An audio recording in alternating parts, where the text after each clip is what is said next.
My sister called me an uneducated street vendor. I called her a useless bum when she came asking for money. After the success of one, I launched 3 more. And now, I only do managerial work and oversee the operations. My dream is to make it like a food chain. Let's see how far I can go. It may not be fancy, but it's mine, and I've worked hard to keep it going. I didn't need a high school diploma to figure out how to make a living. But my younger sister, Anna, had a different path, or at least that's what we all thought. My parents and I worked our tails off to put her through school. They believed she was going to make something of herself, but things didn't turn out that way. Anna is 7 years younger. By the time she started school, I was already earning. So she led a better life because I brought money home. She was good at studies, and we wanted her to go to college. My parents always pinned their hopes on Anna.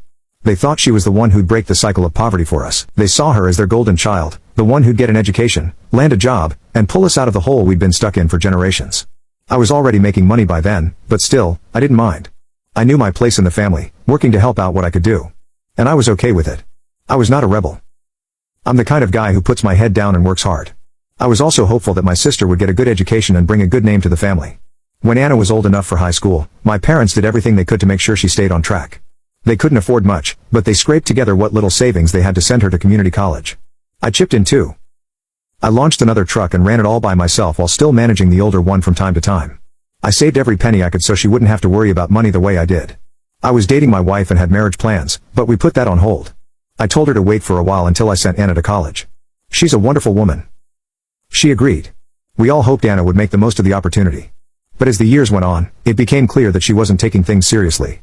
She barely passed her classes and spent more time hanging out with friends than studying. She thought we were uneducated and she could fool us. Yeah. We didn't go to college, but we know this. If you're good, you'll get a job. Instead of focusing on her future, she acted like the world owed her something just because she was going to college. She did manage to graduate, barely. My parents were hopeful, thinking she'd finally start to live up to the expectations we all had for her. But after graduation, she wasn't able to get a job. She got rejected in interviews. She told my parents that there were fewer openings this year, and that next year when the fresh opportunities come, she would get one. It took her more than a year to get a job.